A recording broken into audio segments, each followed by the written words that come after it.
Thank you very much indeed. Thank you. It's great to be here. So yeah, we're going to be talking today about some of the things that I know about how compilers work, but sort of I'm going to view it through the lens of Compiler Explorer, which is the website that I am most associated with, and hopefully teach you a thing or two about both compilers and how to view them in Compiler Explorer. But yeah, so you've already done a great intro about me, so I'm going to just do a super turbo version of this. So yeah, my background originally, I used to make video games. So since my teenage years in my bedroom, I used to make games. And for the first sort of 10, 12 years of my career, I spent writing video games for Dreamcast and PlayStation and PC and the early times. In sort of the 90s, I'm showing my age now. And then I spent a brief stint at Google, where I learned a little bit more than just trying to make things go super quick using, C, maybe a bit of C++.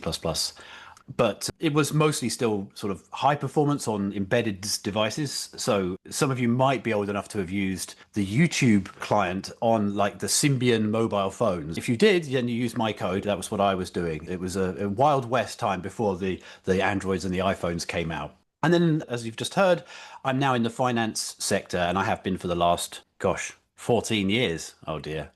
And so in finance, I've worked mostly with what I refer to as low latency trading, but everyone else calls high frequency trading. And so there's a sort of theme in all I've done in my entire professional career of making things go as fast as we can with what we've got. My side hobbies are writing emulators for the old computers that I had growing up, and so you can go to various websites and see the online versions of those. But yeah, as you've just heard, really the thing that I'm here for, and the reason that anyone knows who I am, is Compiler Explorer. We'll see a bit about Compiler Explorer in a second, but yeah, Compiler Explorer has been around now for about 12, 13 years. Is it 13? Yeah, it'll be 13 years coming up soon. It was the result of an argument I had at work with my then boss, who is now a good friend of mine.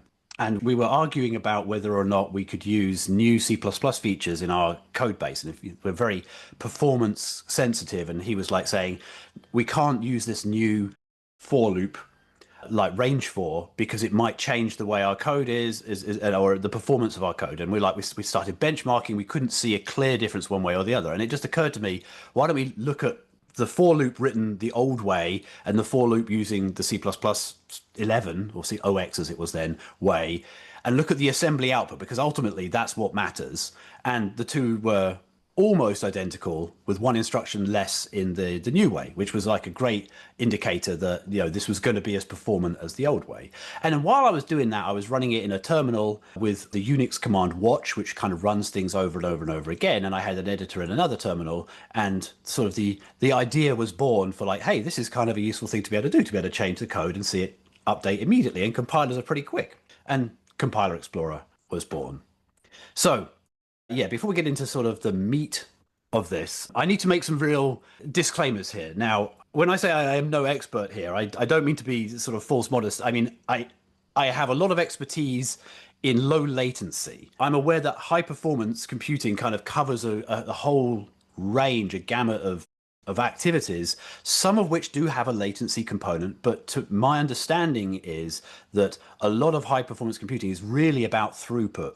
And that is something I don't have as much experience with, and really any experience with. I suppose I have done a little bit with market data, but anyway. So I don't want to present anything that I'm saying as being like, this is the one true way of doing it, or I've got experience in your specific domain.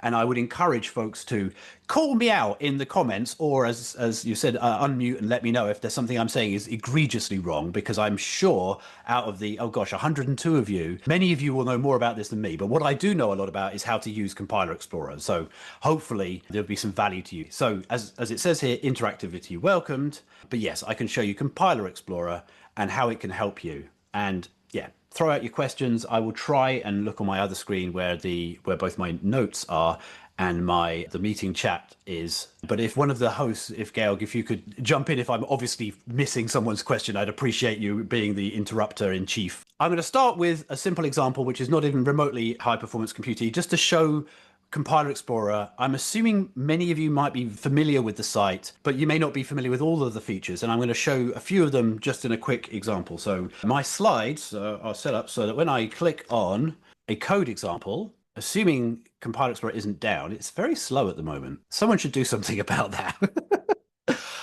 We get the Compiler Explorer screen popping up.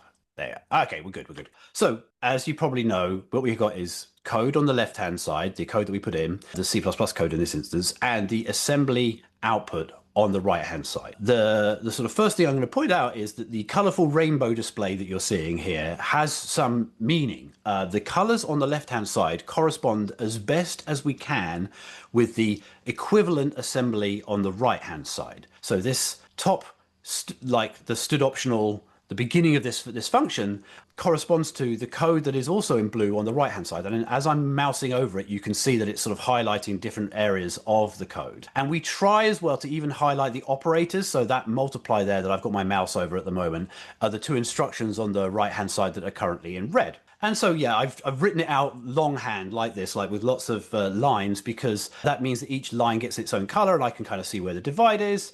Obviously, there's more code on the right-hand side than there is on the left-hand side. So you can actually right-click and say, reveal the linked code, and it should scroll the output on the other side to the instruction. So if I mouse over it, we can see that that divide operator has some instructions associated with it on the right hand side.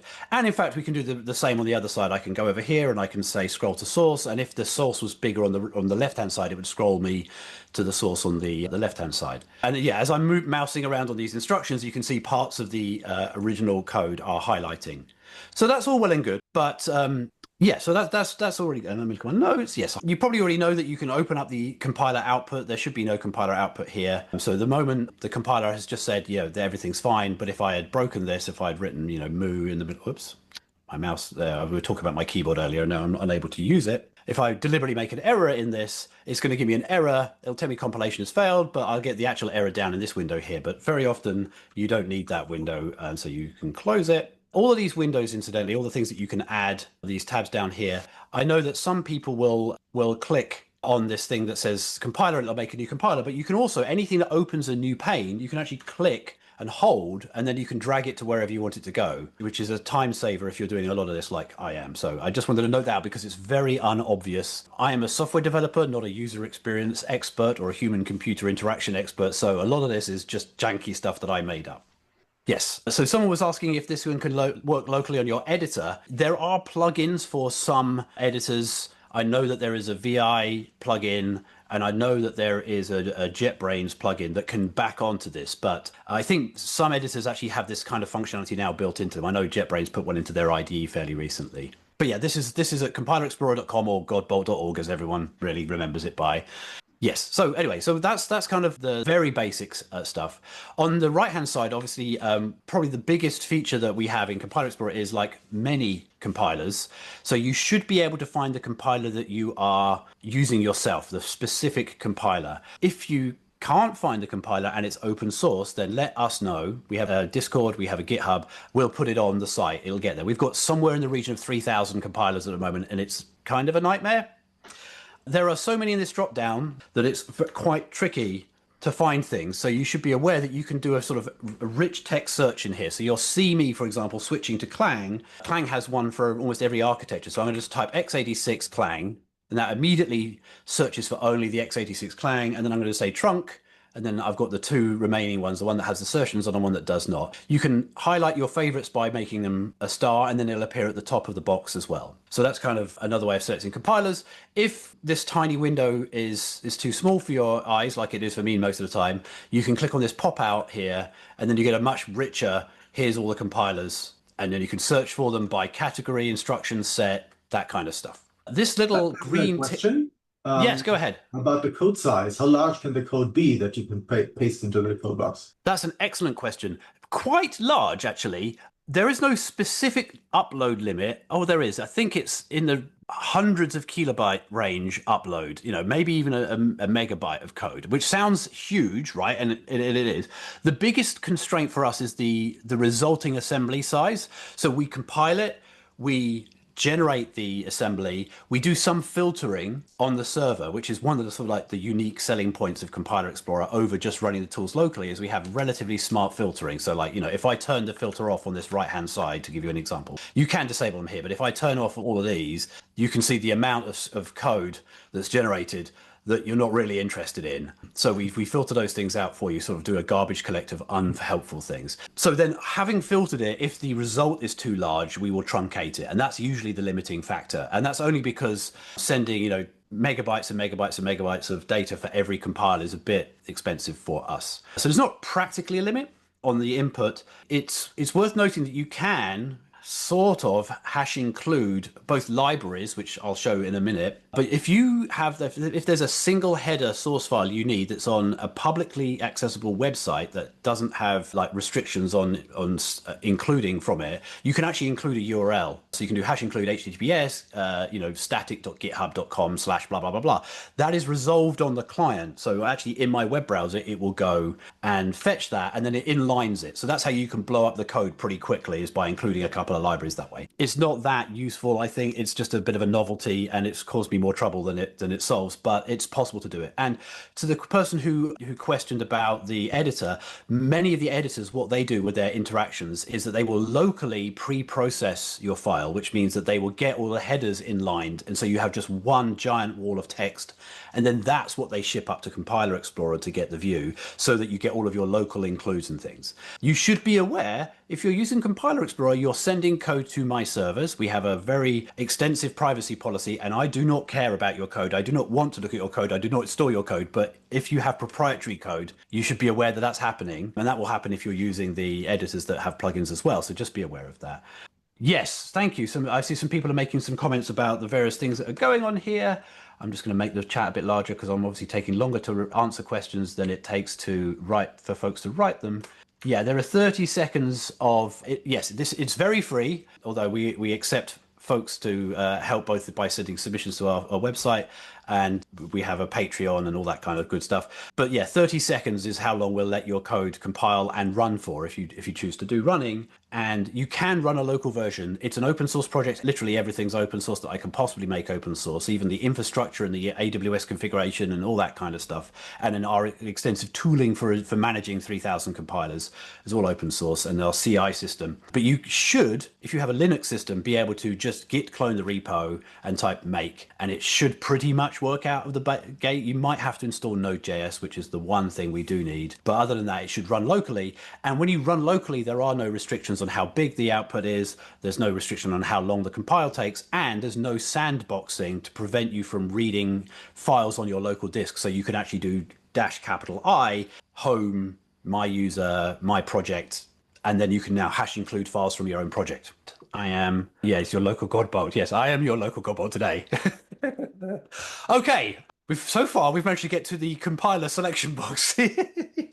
Up here on the next thing I was going to show is this little green tick here. This shows whether the last compile was successful or not. It'll go amber if there are any output lines like warnings or things, and it'll go red if it failed. And there's a sort of secret cheat mode. You can click on it and it shows you the exact command that we actually ran on the remote side. So you can see all of the extra things that we put in. So for example, we've got no verbose ASM on here. I'm not quite sure why actually. The Intel selection and a few other bits and pieces. So if you're trying to like debug a compiler flag issue, sometimes you need to know what this is so that you can reproduce something locally. And then over here on the this top right here, we have the actual flags that were passed into the compiler. For this first example, I've got O0 for no optimization at all, because I wanted to show how easy it is to see the left-hand side correspond to the right-hand side. I'm selecting architecture Skylake here just because in my later examples, we're going to look at some actual sort of more meaty Skylake instructions. If you don't put that there, you'll just get whatever generic target the GCC targets. A word of caution, if you do march equals native, which some people do as a shortcut, be aware that you will get a warning about that, because we have many computers on our side and they all have different architectures. So depending on which one you land on, your request gets served by, you will get a different answer every time you run that. So just be aware. If, like me, this box is too small for you, you can in fact pop it out here and you can actually have a window open where all the flags are just written out one by one. So that's an easier thing to paste. You know, if you're copying something out of your CMake file with the 100 flags that you put on, you can put them in this box here. Cool. Okay, I think that is all I wanted to cover, at least in this first part here. So I am going to actually turn this onto O1 to show that when the optimizer runs, things get a little bit more complicated. So first of all, you'll notice that the code is a lot shorter when you turn the optimizer on. No surprise. It gets a little bit more complicated. You'll notice like this green part here is now spread around because the compiler has shifted all of the instructions corresponding to that minus b minus the square root around and about. And in general, it's a little bit harder to understand the higher a level up the optimizer is, but the more interesting it is, right? And maybe you're not very comfortable with assembly code. That's completely fine. I don't think it's super important to understand everything about the assembly code that your compiler is generating, but you can draw some conclusions from it. Be aware that computers these days are incredibly complicated. You can't just use the count of instructions as any reasonable proxy for how fast something's going to be. So even though there are far fewer instructions on the right-hand side than there were when we had it unoptimized, it's entirely possible that it could still be slower. It isn't in this case, but you should be aware of that. You should always benchmark and profile. But what you can see are the kinds of optimization the compiler has made. So, for example, I just noticed, and this is now me just thinking out, going off script now. You'll notice over here that this 2 times A has got a gray background and it corresponds to apparently this one instruction on line 16. But there is no such instructions for the other 2 times A. And that's because the compiler has correctly determined that we don't need to calculate that twice. When we weren't optimizing, there was some code that was corresponding to both of those 2 times A's, but the compiler has taken it out now. So there are no instructions that correspond to 2 times A here because it's just reused the result for the second one. And interestingly as well, it looks like it's done the second one first. There's no order prescribed by C++ in this particular case. That said, okay, going back over to the assembly code here, if you see something like vcom is d here on line 8, and you're like, what on earth is that? You can in fact mouse over it, and it will tell you with a little pop-up, which I'm hoping appears on your screen, telling me what it is. And if I right-click on it, I can go to the assembly documentation, which is now a massive pop-up, which tells me even more. And ultimately, you can click on the link down here and go to the website that has all of this information in. We're not perfect on those. We have to parse them out of the PDF from Intel. We do have some for ARM and for RISC-V as well, if that's useful for anybody. I should say, I am most familiar with x86, so that's what we're going to be looking at today. Okay, I'm just going to quickly check. Yes, march equals native considered harmful. Yes, for all the reasons, really, as long as it makes perfect sense only if you're building and running on the same machine for like local testing purposes. Other than that, you're just asking for trouble that your CI machine is running on some 486, and then that's where it gets built and optimized for. Fabulous. So I'm going to start with what I believe to be something that is probably important to high performance computing in terms of certainly the throughput, and that is the vectorization of code. And so you're probably aware that modern CPUs can act on multiple pieces of data at the same time. That is, they can run the same instruction over multiple copies of the same, not the same piece of data, over different pieces of data and get individual answers, and then that can make them go 2, 4, 8, 16 times faster, provided your data is arranged for that to be useful to you. And now often there are some esoteric ways of getting this written. You have to perhaps use intrinsics and things like that, but I want to show you that modern compilers can do an okay job at vectorizing for you. And these are all toy examples. You would obviously use libraries that have been already optimized in most cases, but it's hopefully useful for you to see the kind of things that are happening, and for me to show you the features in Compiler Explorer that let you explore this, and also maybe a hint of how at least I would approach thinking about these things. So we're going to start with DAXP, which seems to make sense to me. It is the A equals B plus C times D operation over an array. And this is the C way of writing it to start with. Oh, sorry, Christoph, I don't mean to steal your thunder. This is going to be confusing to people on the recording afterwards who don't see the chat, but that's why you should have been here. Okay, Compiler Explorer is taking its own sweet time. So we're going to start with -01 again. Again, the layout for O1, so just one level of optimization, pretty closely follows the layout on the left-hand side. And so the first thing that I do is I kind of get a lay of the land of this function. And I can see that there is a few things going on here, and there's a couple of labels. There's a label 3 and a label 1. And I'm familiar with what this algorithm is doing. I know what's going on here, but just to sort of show you an example of how you might also use a tool in Compiler Explorer to understand this if you're not so familiar, if you're not happy reading all these variable things, is that you can actually open up a control flow graph. So let's add new. I'm going to drag it out over here and I'm going to maximize it. So that maximizes this window, and I'm going to make it fill this new window. So this is a way of looking at the code so that you can get a sort of high level overview of like where the chunks of code are and what they're doing. Each block is a sequence of instructions that's going to run from beginning to end always. And then at the end is either a jump or a return or a conditional branch. And then we'll go to potentially another piece of code. So in this way, it's a little clearer to see what's going on.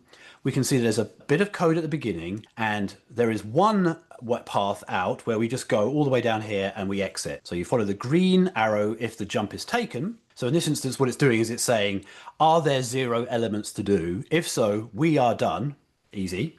If not, we fall down through the red. There's a little bit more setup code here, and here it's initializing the loop counter and it's working out pointers. Then we fall through unconditionally into a part that's now a loop, and we can see it's a loop because there's a green line that goes back around to the top of it again, and this is our loop for each of the elements that are going on. So if you're a visual learner, or if this is more useful to you, I encourage you to play around with it a little bit more. It's got quite a sophisticated layout algorithm, but I'm more familiar with just staring at the assembly, but I've been doing this for 40 years, so that's not too surprising. That's right, yes, the green is taken, red is not taken, and gray is unconditionally falling through to the next block. So we can see that there's a loop here, and the way that I read this when I'm looking for vectorization is I'm going to look at how we're reading each element. And over here, I don't have time in this presentation to explain all of the x86 weird addressing modes. So apologies for those who assembly is a mystery here, but hopefully you can sort of squint and get a gist of what I'm talking about here. But here we're loading things from RDX, RCX, and R9 and storing to RDI. So those are all the different addresses of the A, B, C, and D. And then we're using an offset of racks. This is a register. These are all register names, I should say. And then we'll notice that racks is being moved forward by 8 every time. Now, all memory addresses are in bytes. And so if we're moving 8 bytes at a time, without looking at anything else, I know that we're doing one double at a time. And so that's what I'm looking for here in this loop. My eyes immediately gravitate to the JNEL3, so I can see the loop body is here. And for most throughput based activities, I don't particularly care about the preamble or the postamble. I care about this little bit in the middle that's doing the work, because that's the bit we're going to be looping over and over and over again for every element. And so I can see right now that we're just doing one double at a time, and we're hoping that the compiler is smart enough to use the clever instructions that could do more than one, because, you know, hey, we might have thousands and thousands of. So with that in mind, I'm going to put this onto O2 to turn on the optimizer a bit more.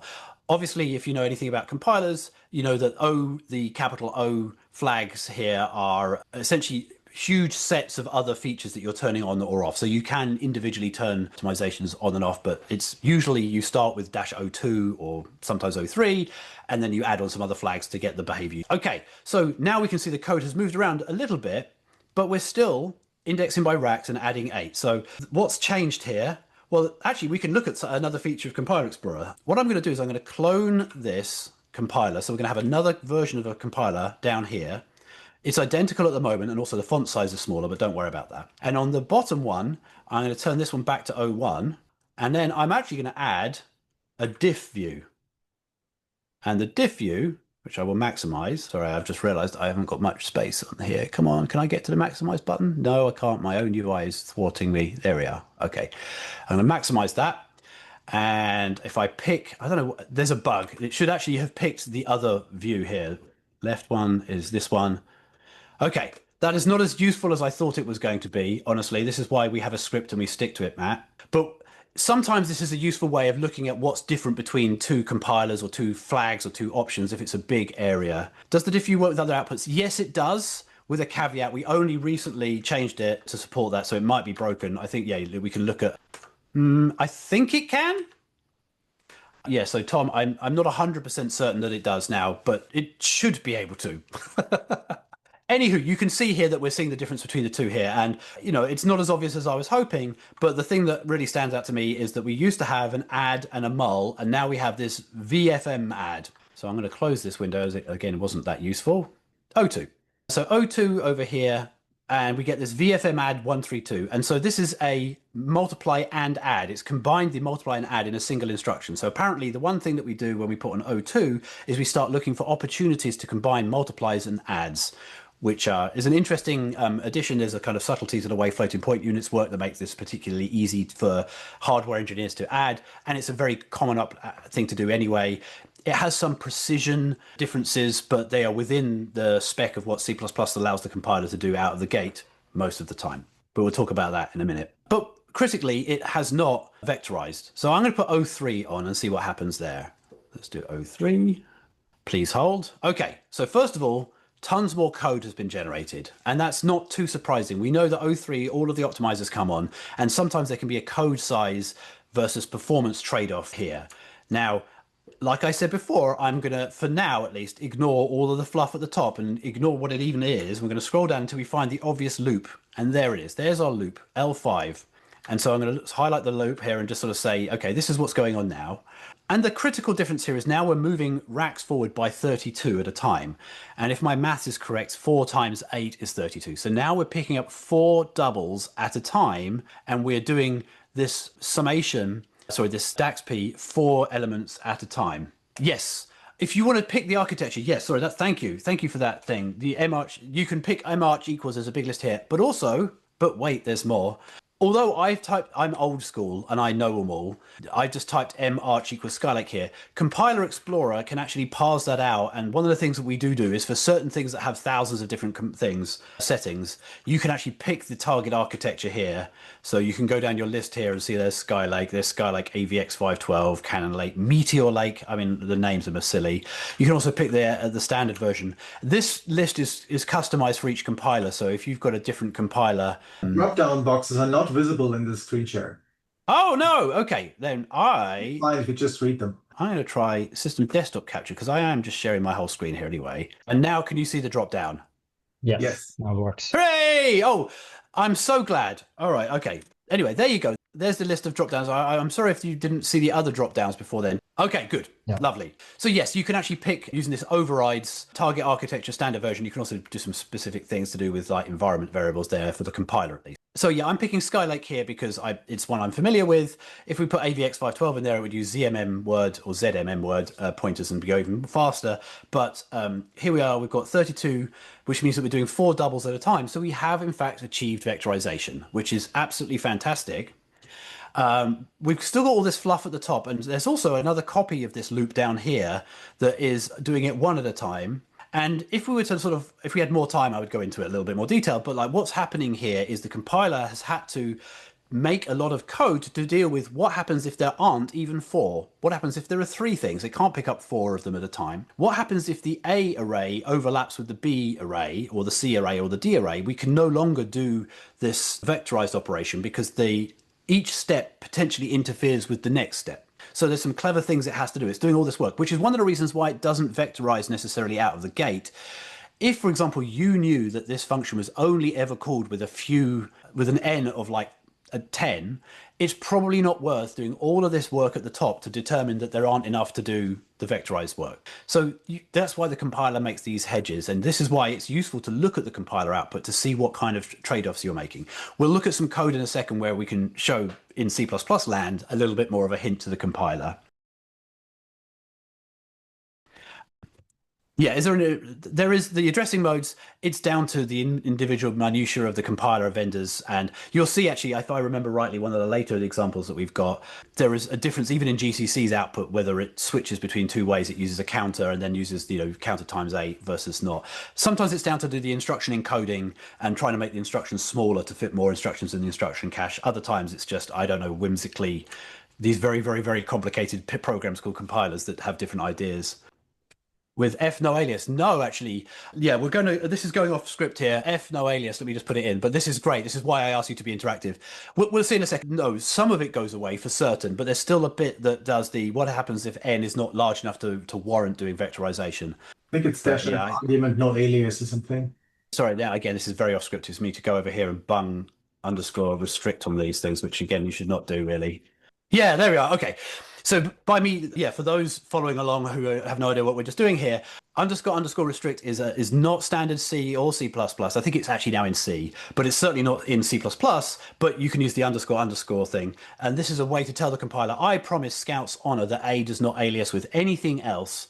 And that's enough for it to get rid of a lot of that fluff at the beginning, but not all of it. It still has to check to see whether or not there are enough here. What is it doing? R8 minus 1. If it's greater than 2, then go to the small one. So yeah, it's saying if there has to be at least 4 of them to warrant doing the work here of this vectorization. Otherwise, there's no point. In fact, it would be wrong because it would read off the end of an array potentially.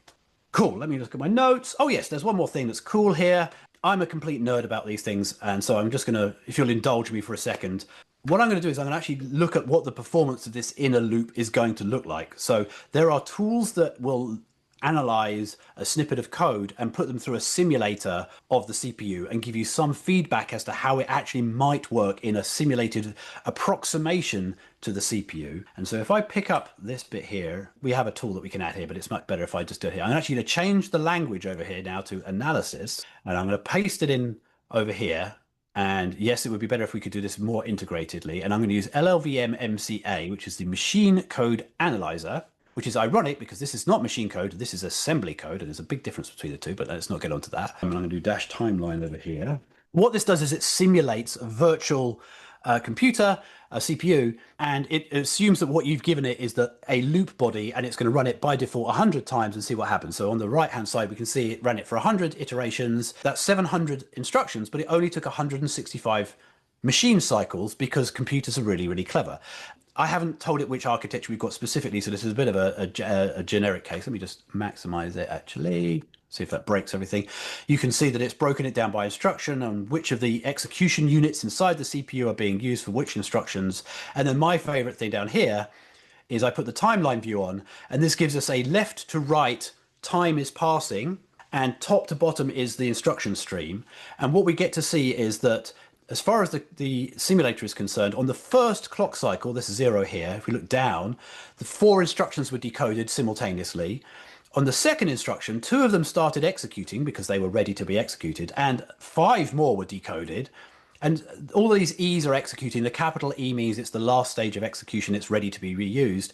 And again, this is probably a lot too much for most people here, but the interesting thing here is if you look at the shape of it, we can see the critical path here. This R chain down from the VF upd down to the VFMAD is what's causing the slowdown. But other than that, the branch predictor and the memory system notwithstanding, we are essentially doing one of these iterations of the loop every 2 cycles, is that? Every 3 cycles? It's bonkers. And remember, that's doing 4 of them, doing 4 doubles. So computers are really fast and really, really clever. And I encourage you to play around with this. It's one of my favorite things to do. All right. I think I covered all the things I wanted to do on that. Oh yeah, there is one more thing, and I'm going to go back to this. That one was probably Skylake because I think it does know, but you can tune which thing it's simulating. There are many more. There is Osaka that's on there, and I want to put Uica, UICA, which has the best simulation, like provably identical to at least one Intel machine. So it's really quite accurate. As best we can tell, obviously, Intel doesn't go out of their way to tell us how their computers work at the lowest level. What else was I going to show? Yes, there is another thing. This is sometimes useful, and sometimes this gets you out of a pickle. The compilers can sometimes generate optimization remarks, and we can parse them. So if you open up one of these, this one has no optimization remarks. Let me just put that onto a bigger font so you can see it. Let's try O2. Right, so at O2, at least it tells us that it couldn't vectorize the loop. It implied that it tried to vectorize it, but was unable to. We now get sort of a sort of compiler internal diagnostic of like not vectorize, no vec type for statement _4 equals star _3.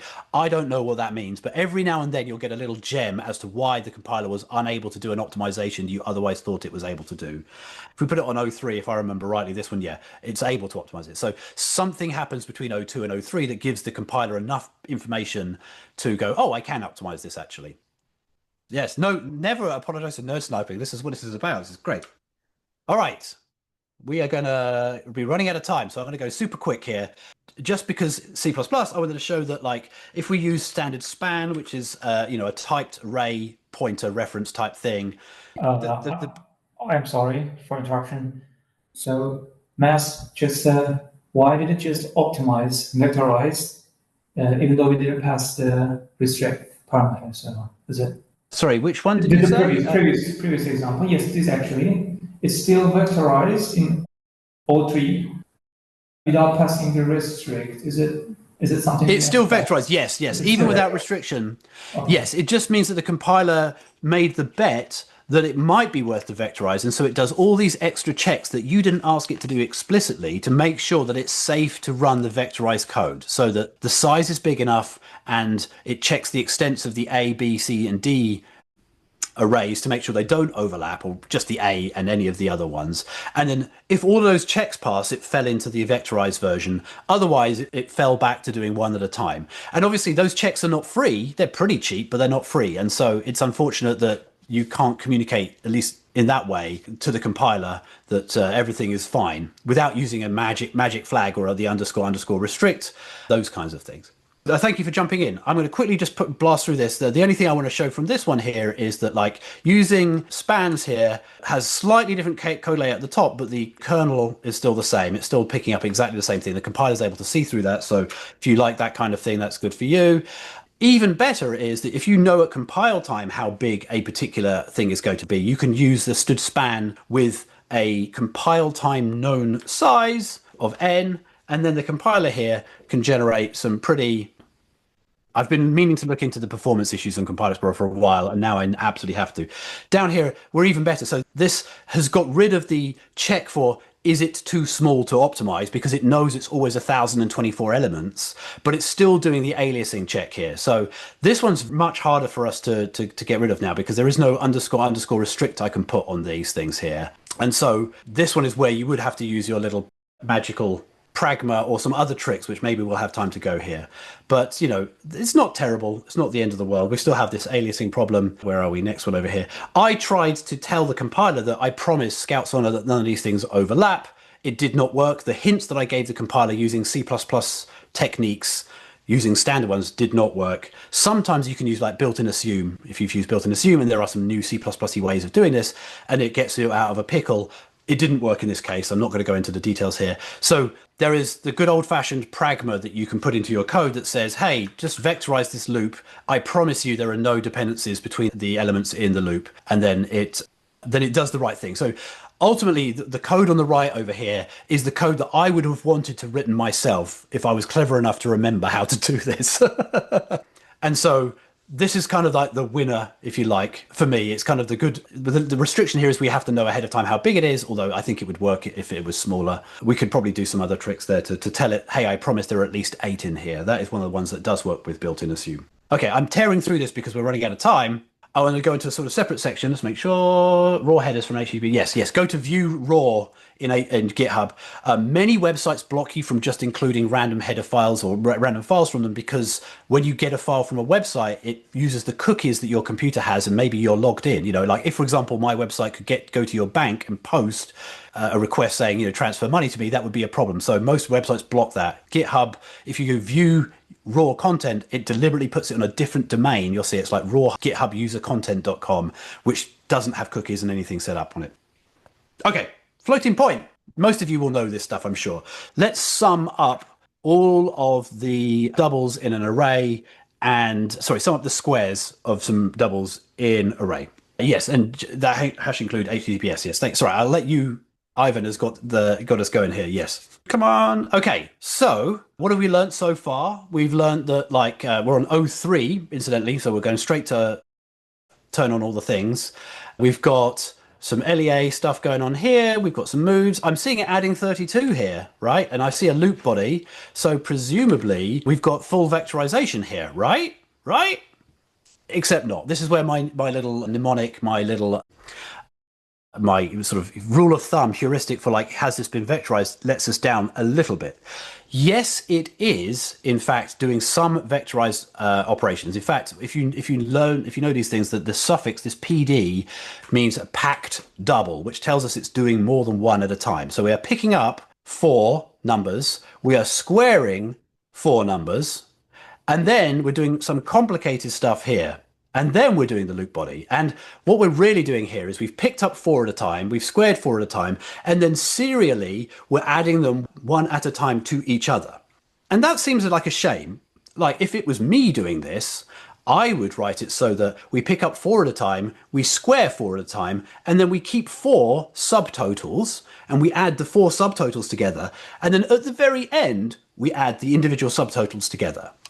But the compiler isn't allowed to do this, as you probably know, because floating point rules are not associative and they're not commutative, and the compiler is not allowed to reorder things because maybe you very carefully laid it out so that you don't end up with, catastrophic cancellation and other horrible floating point related things. And so the compiler's not allowed to move these things around, and this is one of the things that as an assembly programmer at heart, I look at this and I'm like, why did the compiler do this stupid thing? And ultimately it's because it has to stick by the standard, and the standard says that this is how it should be for good reason. It's just that you kind of maybe know that you don't have to do it. Actually, I don't think we're going off piste here. I'm going to see if the op remarks tells us anything about this. No, you see, it would have been nice if it said, "Oh, I would love to have optimized this, but I can't because it's not commutative." So that's unfortunate here that it's having to do all this work to add them in serially. So some of you may be screaming at your screens or not, that, O fast here, which is the one above O3, and it turns on a whole bunch of extra optimizations, is what we wanted. And if we do put O fast here, yes, we get the instruction stream that I would have written, which is to say now our loop is just this tiny bit of code, and we're doing a multiply adds to accumulate in 4 independent accumulators. So there's 4 different results, and then at the end we add those 4 results together, which obviously changes the order that we're adding, and also the result for what it's worth, and that's why it's not on by default. But O fast, and my favorite sort of spelling of that, which is O3, and then -F, unsafe math optimizations, but reads like fun, safe math optimizations. It is none of those things. Like, it's neither fun nor safe. It's definitely math optimizations, I suppose you could argue. Those are just generally terrifying things to put on a code base. I would recommend you do not do this, because you end up with essentially unbounded precision loss wherever the compiler feels that it's a good thing for it to do. What's the other one you can do? F-fast math, you've probably seen, is similar. All of them turn on different flags, and they turn them on globally, and that's scary to me. So my recommendation for you, whoops, we'll go here, is to use something like this. Most compilers will support some kind of attribute on a function. And in this particular instance, I'm using the C++ way of spelling attributes. You can still use the old school __ attribute paren, but it's awkward. I always forget where you put that. But this is a way of basically saying, hey, for this function and this function alone, assume this flag is on. And F associative math means, hey, just assume that floating point math is in fact associative, even though it isn't. And that's just enough leeway for the compiler to generate the right code here. And it only has the splash damage radius of changing this function. So I could, in fact, make 2 copies of this function and have this, like lasq approx, and then, have another copy of this function underneath that is the one that does it in order. And one's faster than the other, and one gives you the actual correct answer. So that is something that's worth remembering. I'm sure as folks in the HPC community, you are abundantly aware of the floating point rules and how much they can affect performance. Sadly, I was hoping to show you a glowing C++, the future is coming and it's going to be even better than this. It does not work. But just to show you how I showed that it doesn't work, coming in a newer version of C++, so in C++ 20, we have this sort of transform reduce function, which is a map reduce. And so we apply the transform to every element of range, and then we reduce it with a particular operator. So here I am saying, square it and then add it. And then the reason I wanted to do this particular thing is that we can actually give it an execution parameter. And one of those things could be parallelize, which doesn't work yet. And the other thing is to say unsequence, which is to say like, hey, I don't care which order you do these things in. So this would be a C++ standards compliant way of explaining what's going on. But as you can probably see from the giant amount of code generated on the right hand side, it's definitely doing something, but there's pages and pages and pages of code. It's definitely not doing it well. And I'll leave it at that because time is getting on the better of us here. We have very little time, so I'm just going to blast through a couple of extra fun things that are at the end here. If you have used any kind of SIMD stuff yourself, like explicitly, rather than relying on auto vectorization, you've probably written code that looks like this. This clamps between 0 and 1, I think. It's been a long time since I've written this code. And it involves all of these terrifying and scary double underscore things. It's very explicit. You're actually mapping directly to the hardware that you're running on, which is probably the most optimal thing to do. And it generates kind of the right code, these built-in intrinsics. Oh gosh, I wish Compiler Explorer wasn't quite so slow here. I should have run a local version. Huh. So here we can see, this is an interesting one actually. Oh, damn it, I knew I was going to show something. I've forgotten to show. Maybe at the end, in question time, I'll go over some of the things I haven't had time to do here. But yeah, even though we've told that we're going to use these particular instructions, min and max here, good, my children have got up. This clamp instruction has decided to use vprod, brecourse, and vand, and other weird things like this. Clang, on the other hand, if I go to Clang x8621, so Clang 21 was released, I think, yesterday or 2 days ago. We've got it on the site. Clang does do the right thing. We've got vmin and vmax. So I don't know what GCC is doing there. It's confusing to me. But coming soon to a C++ near you is this experimental SIMD. And you can write some nice things like this, where you can effectively affect this SIMD object, which wraps any of the available SIMD registers or capabilities of your computer. And now you can sort of do these where clauses, which are kind of cute. So here, to clamp a number, I'm just saying where x is less than 0, set it to equal to x, so it's sort of a masked write. And now I haven't had to do anything specific to an architecture. I've written it in this sort of relatively readable, the jury is out, please hold while this compiles. And you can see that it's generated some vector operations over here in GCC land. It's not done the best job, I don't think, but it's a way of phrasing this. And I think if I remember rightly, Clang does do the right thing here. Let's see, 21.1, go on. Yes, so here, Clang has actually turned it into the mins and maxes that we wanted it to, which is wonderful, right? And so Clang is just very, very good at this kind of trickery. So, maybe the days of writing exact specific to your PCs, your deployed PCs, instruction set intrinsics are coming to an end, even for the more special cases like that. I just want to quickly show that Compiler Explorer does in fact allow you to use libraries. We have many libraries which are the absolute bane of our life because, as many of you probably know, compiling libraries is a pain. My slides system doesn't let me select libraries, so I have to go in here. So this is the library selection box. I'm going to search for Eigen in here. Oh, if I could type Eigen, and then I can pick whichever version I like, Eigen 340. And then we're going to close this down. Hopefully this works.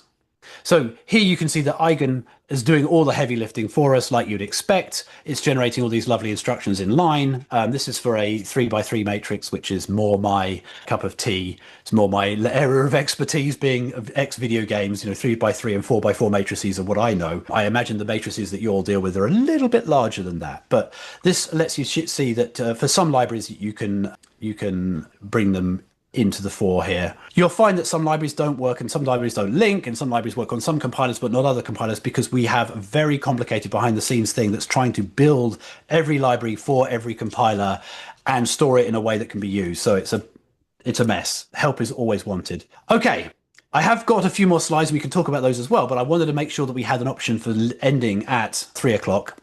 So if I can give you a conclusion, compilers are incredibly smart, as are indeed the CPUs that they target. But you should know what their limits are. And, I'm very compiler forward, I suppose. I put a lot of trust in my compilers. But, I like to verify that they are doing what I'm hoping they're doing. So Compiler Explorer is a tool that's designed to let you see what your compiler is doing and hopefully develop an intuition for whether it is doing what you want it to do, or whether or not you are in fact inadvertently giving the compiler something it is unable to optimize, either because the standard prohibits it or because you've reached some limitation of the compiler. Now, obviously, that's an assumption you have to keep checking every time you change your compiler, and sometimes with inline thresholds and things like that. But by and large, getting an instinct from Compiler Explorer can help. So with 2 minutes remaining, or at least on my clock, I have all the time in the world. So as long as everyone here is willing to stay and talk, I am happy to talk. But that is the end of my presentation. Thank you very much for giving me an opportunity to chat to you all this morning. Oh, sorry, this afternoon. I'm sure there are a lot of questions. Let me start with one I have. You said that compilers are smart, and I agree. Sometimes they do things that I wouldn't think would be possible by a compiler. In other instances, our experience is that they are sometimes very unstable. So if you make a tiny change to your code, let it be just a print statement somewhere in the same compilation unit. Sometimes the compiler does very different things. So this goes to the point where we advise people. There's a really hot loop that you want the compiler to optimize as far as possible. Then put it into its own subroutine, its own function, so the compiler doesn't get any weird ideas of how to mix it up with the surrounding code. So compilers basically are unstable in this respect. That is very true. I mean, like, I'm on record of saying a compiler is a big bag of heuristics. And unfortunately, that falls down because, somebody said, like, the profitability of this function to be inlined is on a knife edge, unknown to you. An innocuous butterfly flapping its wings somewhere else in your code base puts it over that threshold. And now suddenly it doesn't inline that routine, which means the whole thing slows down. Yeah. It's very, very difficult to know what to do about this. In my day job, I have always had benchmarks that I run as part of my CI for the really critical routines. And obviously they're noisy because it's hard to get very, very consistent benchmarks. But if you have alerts on that, or at least plots for it, then you can retrospectively go and see which PR, which change caused the regression in that thing, and then you can track it down. So, I mean, that's a post hoc issue here. I agree that, putting things in functions, I think in general, making well-named functions gives the compiler a good starting point anyway, of like, this is an important self-contained unit. It helps it reason. But one of the sections I was going to talk about is like link time optimization, where, you use cross-compilation optimization, which can unlock some amazing big picture optimizations. But that makes it even more sensitive to the kind of things that you're talking about here. And like, depending on which routines are visible to which other routines, it can become quite a number. I don't have a general answer for you here. And that's why one has to take everything in Compiler Explorer with a sort of pinch of salt as only a sort of a directionally correct answer. In the best case, it could look like this. But yeah, I wish I had a better news for you or better ideas for you. But I would recommend continuous benchmarking for the really critical pieces of code. And maybe even if like a particular routine needs to look a particular way, then you could consider like having a regression that diffs it against, in some fuzzy thing that says, hey, wait a second, this used to be 100 instructions and now it's gone to 700 instructions by looking at the output. That's a possibility too. But these are all very unsatisfying answers. So I'm going to quickly look in the window here. I see some things. NVIDIA's proprietary compilers. Yes, NVIDIA are a partner with us now of a sort, in as much as they are. I'm going to get a thing up here. I meant to show this. This is how these go. So we do support CUDA. I am not very familiar with CUDA and everything that goes with it. So I'm going to make all sorts of mistakes here about what things do what and what, but I'm going to show that we do in fact have CUDA C++ here. And one of the things that this will do is it shows you both the host code and the device code. So you can see which things ended up where, and you can see the SAS code as well. And again, I'm saying words here that I don't necessarily fully understand myself. I understand that one's more like an intermediate representation. Another one is like a compiled down to a specific instruction set for a particular GPU. So we have this level of integration. It's not brilliant, but it's a start. And if people have suggestions of the kinds of deeper integrations, NVIDIA are on board with us now. That's why we've got these things here. Yeah, so we have some tooling. If I knew more about the domain, I might be able to give a more comprehensive answer to that question. But yes, we have some NVIDIA stuff and the will from NVIDIA to help us, which is probably more important. Yes, I'm aware quite a few. I help out some companies set up their own local installations of Compiler Explorer, so I'm aware of a number of companies that have them. I know, yeah, it would be no surprise the kind of companies that do actually have their own CE. You're very welcome. So thank you, Melvin. I'm just reading your thing. Thank you.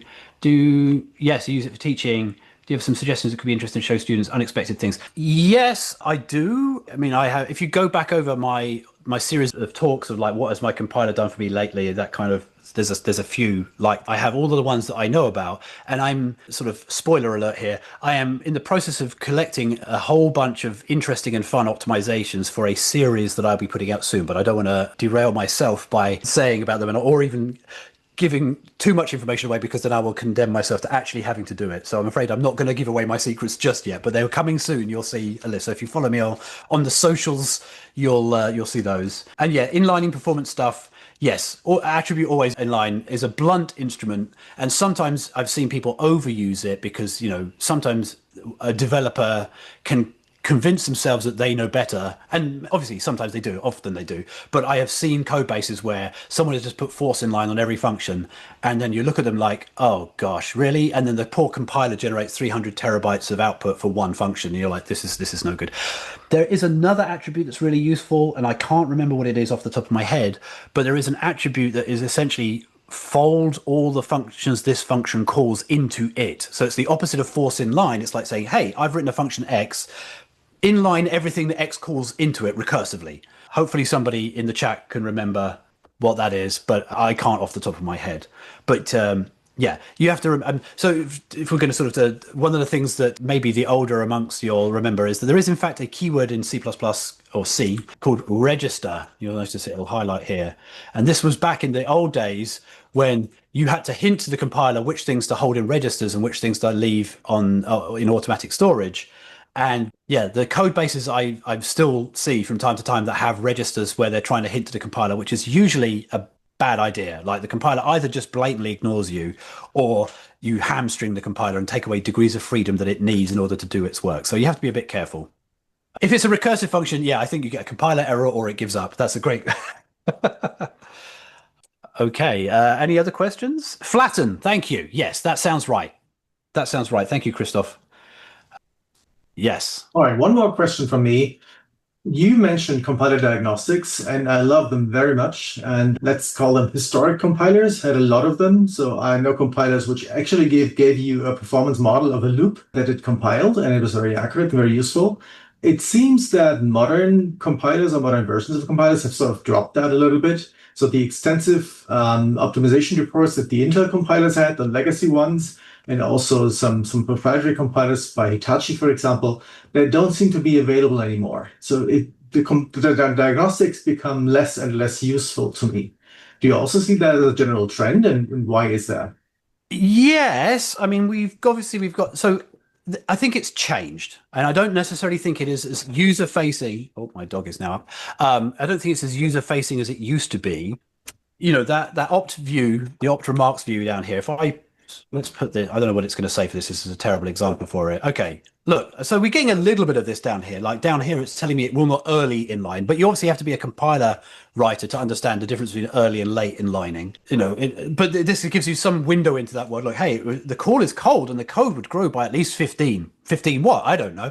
But, you know, it's something there. Now, one window that we've got that is better in Clang. So I'm just going to go and find, okay, so this is my favorite little example. So bit count, this is programming under the gun, unsigned X, unsigned R equals 0, while X, this is me counting the number of bits that are set in something, X equals X and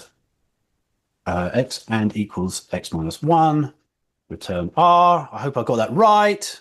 Yes, so here you can see that the compiler turns my entire loop of all this complicated stuff into a single instruction, population count, which is like really clever. If we go into Clang x86, or if I could type Clang under the gun, x88, you can tell that I've reached the limit. So there we go, Clang trunk, adding the optimization pipeline here. We put that there and then we maximize it. This is one of my favorite views other than the timeline view here. What we're looking at here is the internal representation of Clang at each stage in its many, many passes of optimization passes that it does. And on the left-hand side, we can see all of those passes, and you probably can't see on the video because it's very subtle. Some of them are highlighted green. Every time it's green, something changed. And we see a diff view of what the optimization pass did to the internal representation. And so this is an interesting way of like going through and seeing like whatever this IPS SCPP pass did, is it now realized that this was an unsigned word subtraction. I don't know. I'm not very familiar with this stuff. But what I do know is that this lets me click down until I find somewhere where, yeah, this is the induction variable simplification pass. It's doing some more clever things. And then on this next one, loop deletion pass, we see a big change where this entire loop body on the left-hand side gets converted over into an LLVM.ct pop. So I now know that that loop deletion pass is what noticed that that loop happened to be exactly equivalent to a built-in instruction called count population. And so that gives me a window to look at in maybe the LLVM or Clang source code now. I go and look at whatever the loop deletion pass is. I can git grep in it and I can go and find it. So it's kind of a cool tool, and it's a bit of a a blunt instrument here because I don't really know what I'm doing. And you can, by the end of this here, you can sort of see that we're actually generating what looks like mostly x86 assembly. It's not quite at that point. There's another process that turns it into it. So there are some internal compiler diagnostics. We do have the equivalent for GCC, but it's not quite as well developed. And obviously it completely backs onto the intermediate results that you can get out of the compiler. We didn't write those things. So I think there is internal optimization information that's available to you, but it's mostly for the compiler writers themselves, not user facing. And I don't know why that is.